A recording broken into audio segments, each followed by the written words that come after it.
Congressman, in the past few weeks, there's been several reports about embellishments to your credentials, whether academically or job-based. There was one now today in Politico, even about your CPA license and how you said for several years you had it, when you had it for less than a year before you left Deloitte. I mean, what is your response to all of these reports, and do you think you've been embellishing your credentials? Absolutely not. Look, this is just more baseless attacks by the Republicans who are clearly trying to help my primary opponent, Alan Grayson, here, right? They want him to be the nominee. They're not even hiding that. They're saying it straight up right now. So they're digging right now, and they're trying to find something that just simply doesn't exist. The truth is, I got my CPA license in 2009, right? I've been a CPA, 7 years now. So being a CPA doesn't just mean having that license, right? That means the sort of mindset, right? Being able to balance a budget, understanding debits and credits, understanding what financial statements are. And you look at our country, right? $19.2 trillion of debt.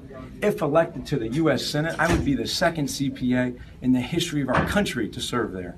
Can you imagine the second in the history of our country? So I guess they're scared of that sort of credential because of their own fiscal irresponsibility, but I'm proud to bring that to the U.S. Congress and hopefully the U.S. Senate. But respectfully, these aren't coming from Republicans. This is the media vetting you as a candidate, looking at your background, looking at how you've described yourself. Kristen, as you know, I've seen the same documents the Republican Party sent to the media, and they are pushing it out. As someone who wrote one of those stories, I can say that didn't come from Republicans. Okay, that came from reporting. We've seen the papers that are out there that are pushing this stuff.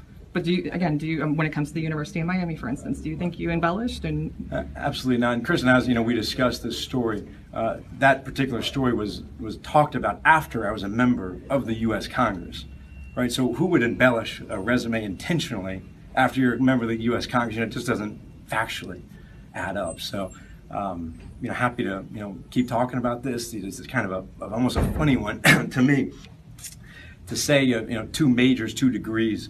Clearly, accidental. Anyone else have questions?